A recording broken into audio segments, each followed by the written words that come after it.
喂，呢架車嗱個外形我覺得係 O K 嘅，係不過呢架車個定位我覺得係唔知佢想定乜嘢位。長嘅大車，你好似係啲家庭車，我想知咧，但係你又配個460匹嘅馬力，你而家咧係可唔可以問到佢有冇 explanation of this 呢個嘢？可唔可以聽？可以問佢都係普通啲 AI 對答啫嘛。不過佢點樣答就你問佢呢個嘢通常個定義係乜嘢？係有啲嘢嘅呢個。我依家問一問佢睇佢點答。哦，唔係即時㗎，原來個眼鏡唔係即時。唔係因為我而家錄緊影嘛，我唔知佢係唔會佢點 jam 嘅到嘅。係咯，佢個車好個車尾又咁窄咁細，因為佢呢項唔係長期fit出嚟㗎。你唔知啲車第三行通常咧，你有人坐你先會 fit 起㗎。平時咧你 fit 翻落去㗎，後個窗好大嘅。同埋個車底下邊好似唔知個咁高嘅。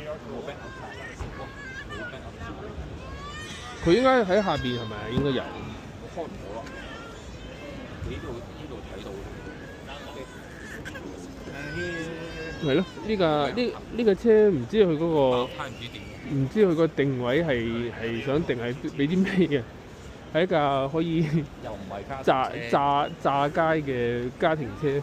我諗裏邊又有啲咩風波上邊佢嗰啲黑鬼喺度點棍啲車，載住啲 friend。好慘！睇下個來路，睇下有冇。都係細嘅。依家係好乸嚟，梗係細啦，改到好細。即係個 mon 都仲係嗰啲細，即係細都冇得再細。都係咁啊，好核突。呢個係 V4 啊嘛。但係呢架車抵喎。係啊。呢架車抵玩喎。有啊，我坐過啊。佢猛咁賺添。